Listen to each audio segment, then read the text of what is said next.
ሰብስክራይብ ማድረግ አይርሱ። ያሬድ በአትክልቱ ስፍራ መግቢያ ላይ ቆሞ ነበር። ልቡ በፍጥነት ይመታ ነበር። በእጆቹ ውስጥ ትንሽ ሳጥን ይዟል።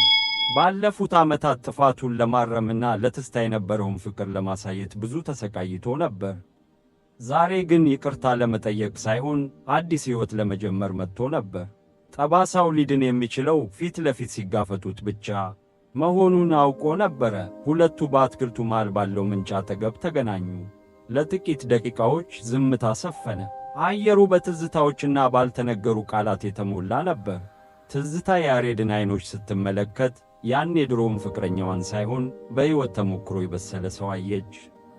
ጠባሳው አሁንም ነበር፣ ነገር ግን እንደ ቀድሞ አይበረታም ነበር። ትዝታ መናገር ጀመረች። ስለ ነበረው ሕመም፣ ስለ ብቸኝነት ምሽቶች እና ጠባሳው ማንነቷን እንዴት እንደቀረጸው በጥልቀት ገለጸች። ይህ ጠባሳ እንድጠላ ሳይሆን እንድጠነክር አድርጎኛል አለች። ይቅርታ ማለት መርሳት አይደለም፣ ከሕመሙ ነፃ መውጣት መሆኑን አስረዳች። ያሬድ በጥሞና ያዳምጣት ነበር።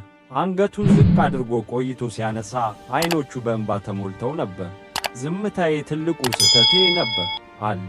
በሌሎች ሕይወት ሐኪም ቢሆንም የራሱን ልብ ማከም እንዳልቻለ ተናገረ። የእሷ ይቅርታ ብቻ ነው ሙሉ ሊያደርገው የሚችለው። ጎን ለጎን በዛፉ ስር ባለ የእንጨት ወንበር ላይ ተቀመጡ። ፀሐይ ስትጠልቅ ሰማዩ በብርቱካናማና በሐምራዊ ቀለማት ተሞላ።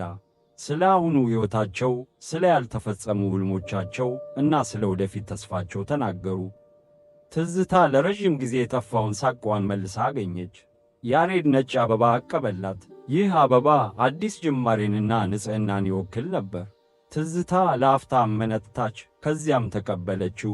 በጣቶቻቸው መካከል ያለው ንክኬ የቆየውን ቁስል እንደሚጠግን ተሰማ። ያሬድ ስኬታማ ሰው ቢሆንም ያለ ትዝታ ሕይወቱ እንደጎደለ ተናገረ። ጠባሳው አይጠፋም፣ ነገር ግን እንደ ውብ ምልክት አብሮን ይኖራል አላት። ቀድሞ የተለያዩ መንገዶች ቢኖራቸውም አሁን ግን በአንድ መንገድ ላይ ለመጓዝ ወሰኑ። የፍቅር ጠባሳ ታሪካቸው እዚህ ላይ ተጠናቀቀ። ሕመም ወደ ፈውስ፣ መለያየት ወደ አንድነት ተቀየረ። ባለፉት ዓመታት ያሳለፉት ስቃይ ዛሬ ያላቸውን ጽናት እንደፈጠረ ተረዱ። እጅ ለእጅ ተያይዘው ከአትክልቱ ወጡ።